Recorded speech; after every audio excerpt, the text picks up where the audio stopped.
Thank you, Elise. Joe Biden has repeatedly lied to the American people about his family's corrupt influence peddling schemes. Our investigation has revealed how Joe Biden knew of, participated in, and benefited from his family cashing in on the Biden name around the world. First, President Biden told the American people he never spoke to his son about his family's business dealings. That was a lie. President Biden spoke by phone, attended dinners, had coffee with his son's foreign business associates. These individuals include Russian and Kazakhstani oligarchs, a Burisma executive, and a Chinese national who funneled millions to his son. President Biden claimed there was an absolute wall between his official government duties as vice president and his family. But there was no such wall. The door was wide open to his family's influence peddling schemes. But Joe Biden allowed his son to catch a ride on Air Force Two at least a dozen times to sell the Biden brand around the world. The National Archives has also identified the Office of Vice President emailed with the Biden family and their businesses over 29,000 times. However, the White House is withholding these emails from Congress in addition to the 82,000 pages of pseudonym emails. 82,000 pages.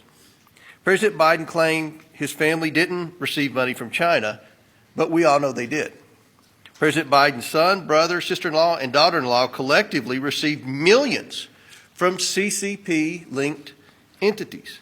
We've also revealed how Joe Biden received $40,000 in laundered China money in the form of a personal check from his sister-in-law.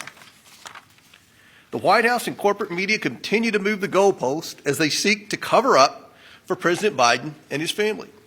But make no mistake, financial records, emails, text messages, and witness testimony reveal that the Biden family enterprise is centered on Joe Biden's political career and connections.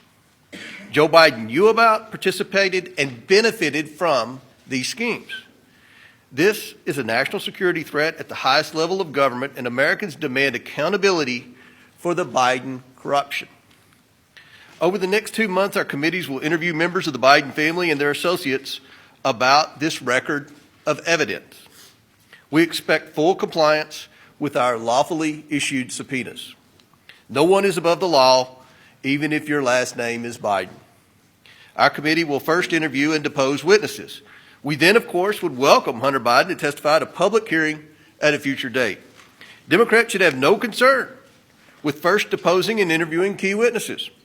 This is how they conducted their impeachment inquiry of former President Trump and the January 6th committee. President Biden's pattern of lies, corruption, and obstruction demand action from Congress. We will continue to follow the facts and hold President Biden accountable to the American people. It's now my pleasure to introduce the chairman of the Judiciary Committee, Jim Jordan.